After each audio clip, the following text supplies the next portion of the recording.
temis la màgia dels druides. Tu també ets un macàbil. Pots convocar els esperits de la nit i engabiar la lluna en un bassal. No temis la màgia dels druides.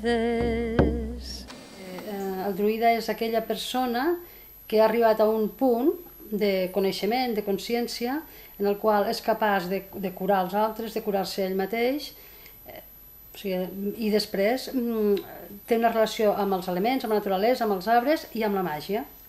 I amb la màgia simplement la màgia no és res més que el descobriment d'unes noves lleis físiques que descobrim en el moment en què anem pujant de vibració i que la Terra i que el nostre entorn puja la freqüència vibratòria i canvia el paradigma, i simplement són unes noves lleis físiques i que a vegades ens sorprenen, i tots tenim aquesta capacitat.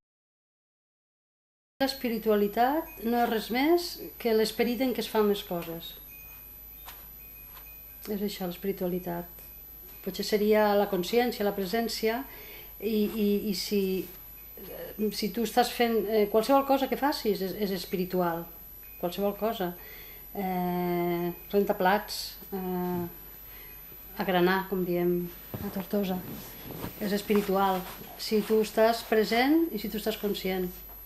I això és l'espiritualitat, i potser això també és a veure allò que es diu sempre amb l'espiritualitat de les dones, no? Potser els homes sempre tiren més cap amunt i volen coses més grandioses, i les dones potser som de coses més petites, i és això per mi l'espiritualitat. No cal anar a buscar grans històries.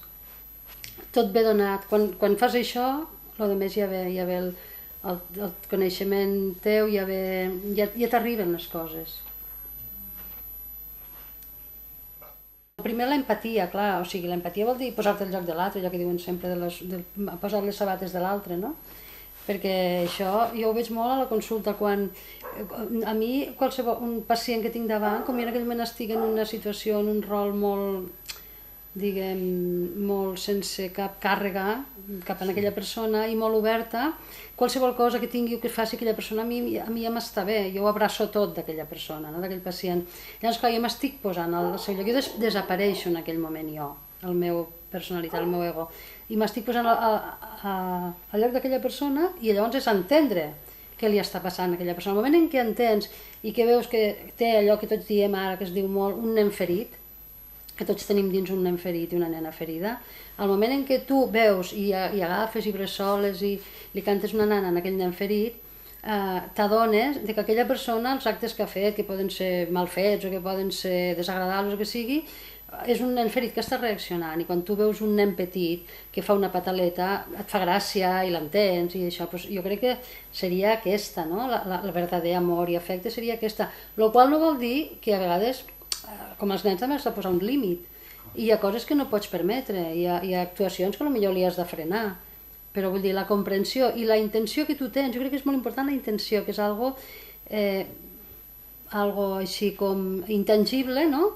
Però que l'altre capta, i és la intenció, no és cap pensament concret.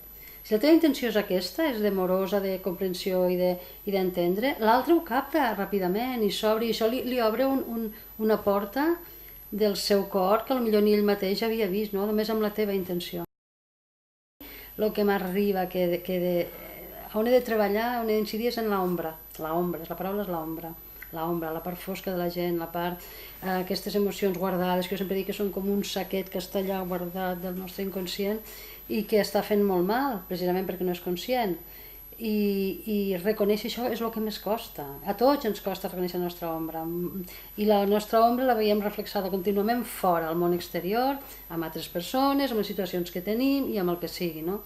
I per tant, crec que és un pas bàsic, que és el treball, precisament, de neteja emocional. O sigui, per a poder, això que estem dient, d'accedir a altres paradigmes del ser humà, primer hem de fer neteja. A mi m'agrada molt treballar sempre amb els símils de Maruja, diguem, no? I llavors sempre parlo de, doncs vinga, hem d'anar a retejar els racons, sota la catifa, tot allò que anem guardant, va, sota la que no es veu la brutícia. No, no, allò ho has d'obrir, perquè si no es va acumulant la brutícia i al final fa molt mal i no et deixa, et bloqueja i no et deixa avançar.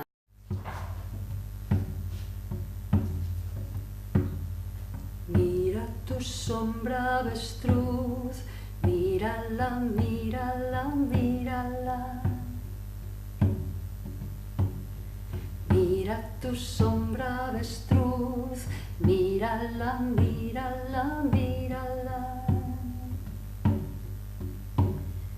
Que con paciencia y amor la transformarás en luz. Que con paciencia y amor la transformarás en luz.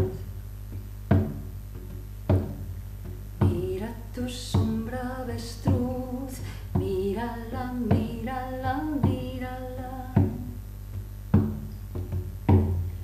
Mira tu sombra avestruz, mírala, mírala, mírala.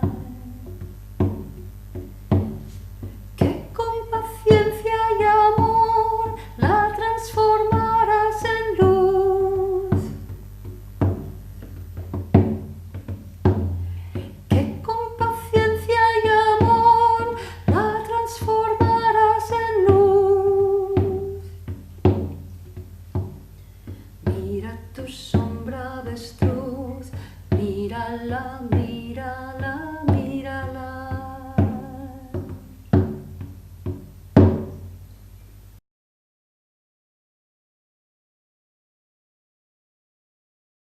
Els animals tenen com una espècie d'instint animal, que és el que els guia, no? El seu guia és l'instint d'espècie, no? Llavors tots saben on han d'anar a buscar la herba, que no sé què, el menjar tal igual, tenen uns instints.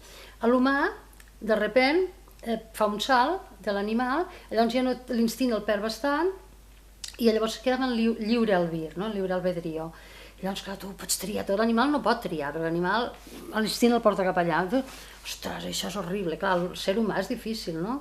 Ara que vaig per aquí, per allà, faig això, faig allò, pum, pum, pum, això és la confusió, la neurosis, l'ansietat, és això, no?